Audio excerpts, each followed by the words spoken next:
small bit again. Got that front panel done.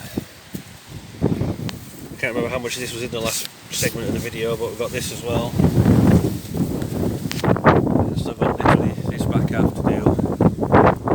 Literally off the back of there. Still not done out with radio, but it works. So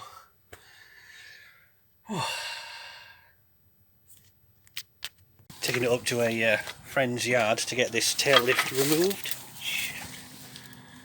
I still haven't really 100% decided on what I want to do. If I can get another one of these doors, I'll see if I can have two doors that open like this.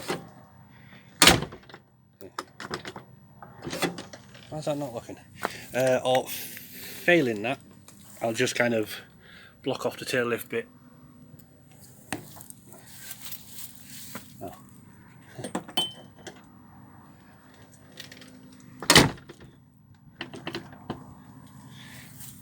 Doesn't seem like that's locked.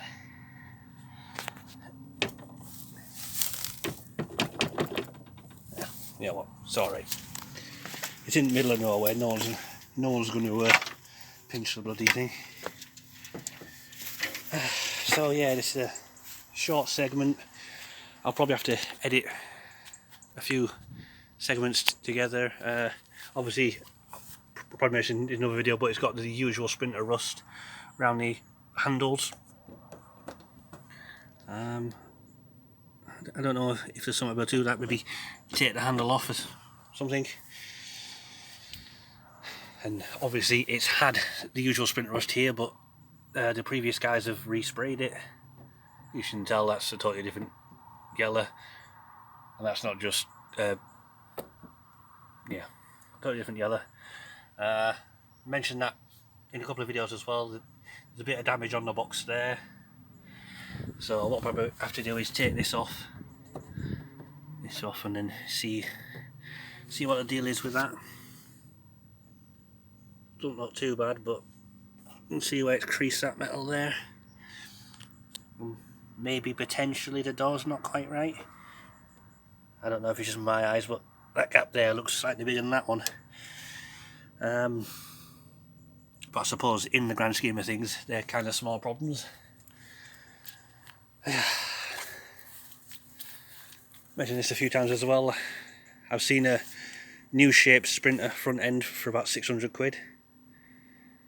So I might go ahead and do that, to be honest.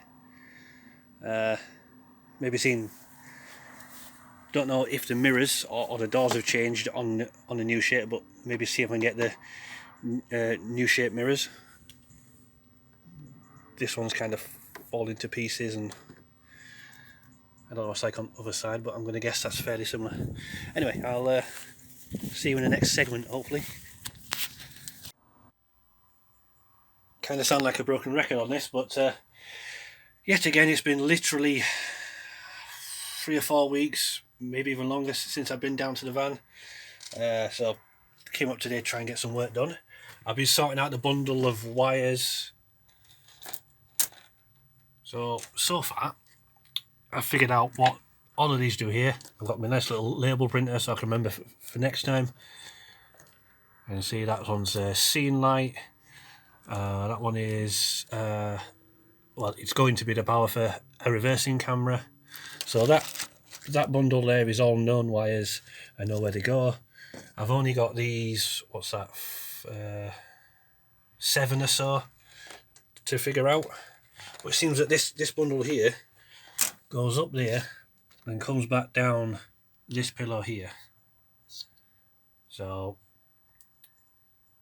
I know there's going to be a couple of wires for the step light. It was there, because as I said in the last couple of videos, I'm not planning on having steps. I'm going to rip these out and put like a floor there, and have a cupboard or something. So that's what's in the back of the light. So I'm going to guess there'll be a wire for the sensor, or maybe two. There'll be probably a couple of wires for the light itself, and then there'll be the two wires for this as well. So I want to keep that because that's the going to be my indicators. Here they go, all down the van. There's one right at the back there. You can see it. So yeah, just be a case of trying to get this this plasticky stuff out to try and get at the wires behind it. I don't know what they used to glue this in, but bloody hell, it's strong. I think I'm gonna have to get like a pry bar or something. Oddly, a lot of my door connectors had 4 wires, but nothing on this side. So I don't know if other vans had extra options in the doors, perhaps lights on the doors and such. Same with the rear. Doing a bit of work at the rear. I've managed to thin this down a decent amount. Sorry it's so dark in here. I haven't got lights sorted out yet. On the list of stuff to do, of course. So I've been told how these door switches work. In a previous video I had no idea. Turns out it's just as simple as it's switching the ground instead of the live, you know, as you'd expect normally. So what I'll probably use is this, because there's 2 here, I don't even see there's one there. I'll probably use this one here, this bottom one, to turn on like an outside light, so akin to like a walk home light, I guess, or whatever. And then this one, this top one, I'll probably try and devise some kind of system that'll tell me if my rear door's not shut properly, or that's the plan anyway. Same with the side cabin door. There's only one switch for that, but I'm going to try and somehow devise some kind of system that will warn me if any of my doors aren't shut properly. So yeah, this is looking a lot better now. There's only 6 or 7 wires in here. I've got 2 spares, so this one's probably going to be either a second camera feed or perhaps the feed for the LED lights. I don't know yet. I've already got one earmarked for the camera, which was quite lucky actually because that was already pulled through the van, so I didn't need to do anything. Same with this second run that I've just marked as spare for now. Just going back to what I said about the connectors having more wires than what they use, exactly the same with this one. There was 3 wires going in, but only 2 that go to the actual door. Same with the central locking wires. You can see, I don't know if you see the top of that, 4 going in, but only 2 coming out and going all the way into the door. But I suppose UV Modular probably had like 1 loom for their entire fleet of and they just kind of customized it as each ambulance service needed. Because early on in the build there was speaker wires were curled up somewhere about here, and like an idiot I cut them off and pulled them back through. But just thinking about it now, it'd be nice to have some speakers on this back panel here. So yeah. So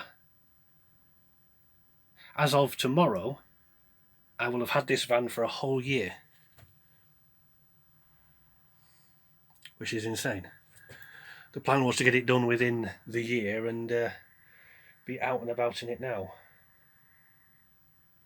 but that did not exactly go to plan. But hey ho, I'll keep plodding along at it and I'll get there in the end, which is, you know, the eventual hope. So that's the electrical wiring, I believe, for this side pretty much sorted. Bloody hell, nearly died. I've got the 2 looms for the light bars and what I'm going to assume is part of the tail lift stuff. turns out this particular loom here is reserved for the blue lights. Obviously there's no blue lights in the van now, but if I wanted to put some extra lights up there, I do at least have 4 wires in that plug, obviously 4 in that one, so one's the front, one's the rear, so I can at least have 4 wires here. Still not figured anything out with the aerials, antennas, whatever, but yeah. So yeah, this will probably be with a couple of the other earlier segments, so